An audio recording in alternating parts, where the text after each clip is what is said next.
தமிழகமெங்கும் கிளைகள் கொண்ட Annamalai institute of hotel management and hospital management படிப்பில் சேர்வதற்கான அட்மிஷன் நடைபெறுகிறது. காங்கிரஸ் கட்சி எந்த காலத்திலும் யாருடைய முதுகிலும் குத்தியது கிடையாது என்றும் 1967க்கு முன்பும் பின்பும் வரலாற்றை படித்து பார்க்க வேண்டும் எனவும் தமிழக சுற்றுலாத்துறை அமைச்சர் ராஜேஷ்குமார் தெரிவித்துள்ளார். அவருடன் நமது செய்தியாளர் ரமேஷ்குமார் நடத்திய கலந்துரையாடலை தற்போது பார்க்கலாம். தமிழக சுற்றுலாத்துறை அமைச்சராக பொறுப்பேற்றிருக்கும் திரு ராஜேஷ்குமார் நம்மோடு இணைகிறார். அவரிடமே சில கேள்விகளை வைக்கலாம். சார் வணக்கம். முதல் கட்டமாக நியூஸ் 7 தமிழ் வாயிலாக வாழ்த்துக்களை தெரிவிக்கிறோம். 59 ஆண்டுகளுக்கு பிறகு காங்கிரஸ் சார்பில் அமைச்சரவையில் நீங்கள் இன்னைக்கு பதவி ஏற்றிருக்கீங்க. எப்படி ஃபீல் பண்ணுறீங்க?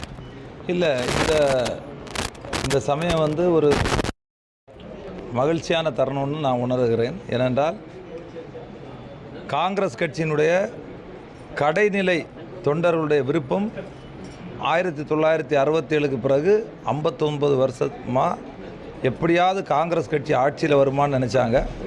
அந்த கனவு நிறைவேறி இருக்கிறது, அந்த விருப்பம் நிறைவேறி இருக்கிறத நான் உண்மையாகவே உணர்கிறேன். இந்த நேரத்தில் திமுகவின் முதுகில் காங்கிரஸ் குத்தி விட்டது என கடுமையான ஒரு விமர்சனத்தை இன்னைக்கு முன் வச்சிருக்காங்க. அது மட்டும் இல்லாமல் இன்னைக்கு இளைஞரணி கூட்டத்தில் தீர்மானமும் போட்டிருக்காங்க, கண்டன தீர்மானம். எப்படி பார்க்குறீங்க இந்த நேரம்? 89ல் நாங்கள் தனிச்சு நின்னோம். ஆனால் திராவிட முன்னேற்ற கழகம் வேறு கட்சியோட கூட்டணியாக தான் நின்றுது. அப்படி தான் ஒவ்வொரு காலகட்டத்திலும் திராவிட முன்னேற்ற கழகம் கூட்டணி கட்சிகளோடு சேர்ந்து தான் இன்றைக்கி முதலமைச்சர் ஆகியிருக்காங்கன்னு உள்ளது உலகம் அறிந்த உண்மை. தமிழக மக்களுக்கு நல்லா தெரியும்.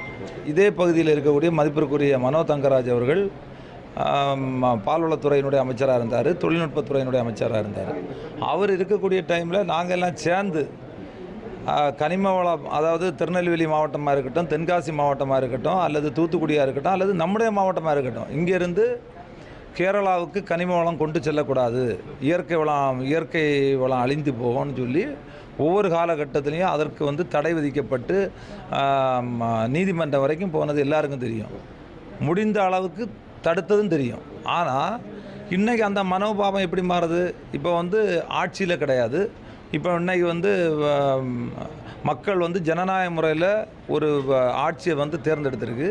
இப்போ பார்த்திங்கன்னா திருநெல்வேலியில் உள்ள லாரியும் சரி, இல்லை எல்லா லாரியும் இங்கே தொழில் பண்ணணும், அவங்க எப்படி அங்கே எல்லாரும் தொழில் பண்ண முடியும், எப்படி கல் கொண்டு போக முடியும், ஜல்லி கொண்டு போக முடியும்னு சொல்லி எல்லா லாரியும் அனுப்பணும்னு சொல்கிறாங்க. அதான் புரியாத புதிராக இருக்குது.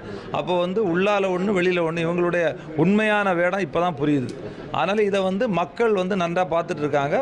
அதுக்கு மக்களே நல்ல தீர்வு கொடுப்பாங்க. ஏன்னா இங்கே ஏற்கனவே மதிப்பிற்குரிய மாவட்ட காவல் கண்காணிப்பாளர் அவர்கள் தொடர் நடவடிக்கை எடுத்து தான் நிறைய விபத்துக்களை எல்லாம் தடுத்துருக்காங்க, மதிப்பிற்குரிய மாவட்ட கலெக்டரும் சேர்ந்து. ஆனால் இன்னைக்கு நீங்கள் பார்த்தீங்கன்னா திடீர்னு இங்கேருந்து லாரியெல்லாம் போகணும்னு சொல்லாங்க. இது என்னை பொறுத்தவரையில் இது ஒரு கடுமையான கண்டனத்தை நான் உங்களுக்கு தெரிவிச்சுக்கிறேன். இப்போ சுற்றுலாத்துறை அமைச்சராக பொறுப்பேற்றிருக்கீங்க.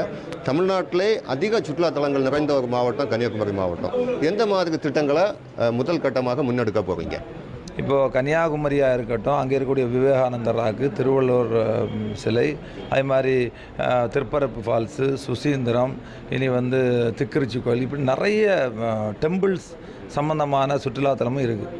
இங்கே எந்தெந்த பகுதிகளை டெவலப் பண்ண முடியும், வரக்கூடிய காலங்களில் நல்ல பணியை நான் மேற்கொள்வேன் என்பதை நான் தெரிவித்துக் கொள்கிறேன்.